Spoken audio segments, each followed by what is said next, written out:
नमः संस्कृताय। प्रिय विद्यार्थियों, आपके सम्मुख आज परियोजना कार्य में सहायक कुछ महत्वपूर्ण प्रकरण हैं, जिनमें पहला है अव्यय सहायतया वाक्य रचना। कुछ अव्यय हमने पाठ्यक्रम से लिए हैं, उनकी सहायता से हम यहाँ पर वाक्यों की रचना करेंगे। जैसे उच्चैः, छात्राः उच्चैः वदन्ति, और दूसरा इसी पर है अध्यापकः उच्चैः पाठयति। अगला है च, रामश्च लक्ष्मणश्च इति रामलक्ष्मणौ, माता च पिता च इति पितरौ। तीसरा है स्वः, स्वः विद्यालये अवकाशो भविता, स्वः रविवासरः विद्यते। अगला है यः, यः गुरुवासरः आसीत्, यः चित्रम् अपश्यत्। अद्य शुक्रवासरः अस्ति, अद्य वर्षायाः संभावना अस्ति। यत्र धूमः तत्र वह्निः, यत्र मेघः तत्र वर्षा। तो यत्र पे तो ये बन गई और तत्र पे भी यही बन जाएगा, है ना। ये यत्र और तत्र दोनों में यही बन जाएंगे। अगला है सर्वत्र, प्रकाशः सर्वत्र भवति, परमात्मा सर्वत्र विद्यते। कुत्र, त्वं कुत्र गच्छसि, त्वं किमर्थं न गच्छसि। इदानीं, इदानीं चलामि, इदानीं वदतु। आगे अधुना, अधुना अहम वदामि, वदामि है, वदामि, वदामि, अधुना जलम पिबामि। ठीक है, तो ये कुछ अव्यय हैं। आगे और भी हैं। पुरा, पुरा अशोकः राजा आसीत्, पुरा एका नगरी आसीत्। वृथा में, वृथा, वृथा में, वृथा कलहं मा कुरु, वृथा मा वद। मुहुर्मुहुः बार बार, सः मुहुर्मुहुः किं पश्यति, सः मुहुर्मुहुः वंदनं करोति।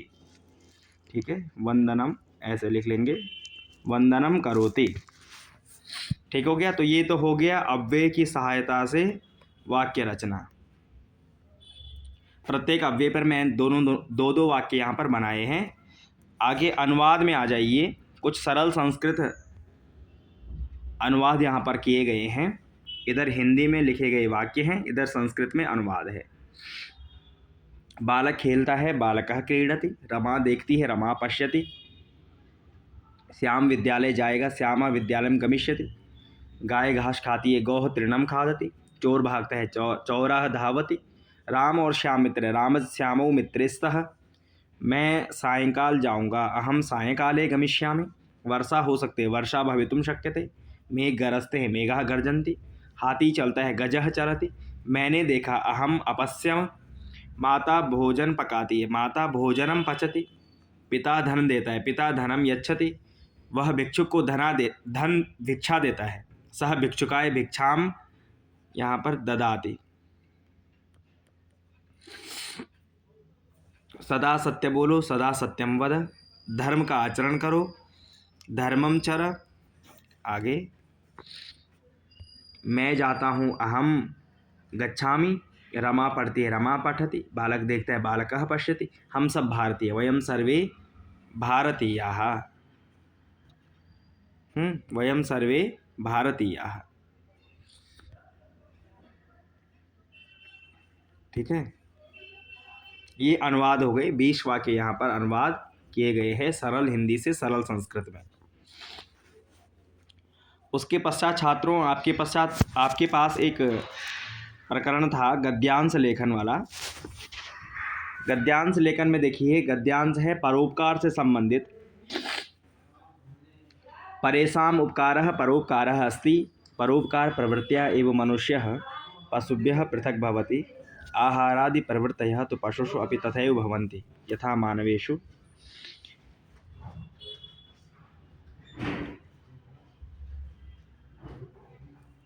परम मानवः स्वविवेकेन उचितानुचिताज्ञानेन एव आत्मानम् उच्चासने उच्चपदे च स्थापयति। वृक्षाः स्वयं फलं न खादन्ति, ते परेषां कृते एव फलानि छायाः च ददति। नद्यः परोपकाराय एव वहन्ति, गावः अन्येभ्यः एव दुग्धं यच्छन्ति। एवमेव अनेके प्रातः स्मरणीयाः महापुरुषाः अपि अभवन्, ये प्राणान् उत्सृज्य देशस्य समाजस्य च रक्षाम् अकुर्वन्। राजा शिविः शरणागतस्य कपोतस्य रक्षायै स्वशरीरस्य मांसं कर्तयित्वा सेनाय दत्तवान्। ऋषिः दधिजिः अपि वृत्रासुरवधाय स्वास्थेनि सहर्षम् अयच्छत्। अद्यापि लोके अनेके समाजसुधारकाः सन्ति ये स्वार्थं परित्यज्य लोककल्याणं कुर्वन्ति। अतः सत्यमेव कथितम् अष्टादशपुराणेषु व्यासस्य वचनद्वयं परोपकारः पुण्याय पापाय परपीडनम्। 18 पुराणों में महर्षि व्यास के 2 वचन हैं कि परोपकार के लिए पुण्य है और पाप के लिए दूसरे को पीड़ित करना, परपीड़नम। ये गद्यांश हो गया। गद्यांश में कुछ कर्तृपद आपको लिखने हैं। तो कर्ता हमने लिखे मनुष्यः, मानवः, वृक्षाः, नद्यः, गावः। अत्र पंच कर्तृपदानि सन्ति तथा च पंच क्रियापदानि अपि सन्ति। कानि क्रियापदानि? अस्ति, अकुर्वन्, भवति, दत्तवान्, यच्छन्ति इति पंच क्रियापदानि गद्यांशे सन्ति। अन्तिमे शीर्षकः वर्तते।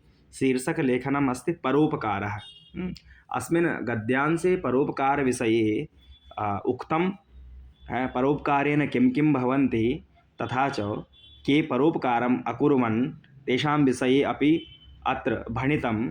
अतः शीर्षकः वर्तते परोपकारः।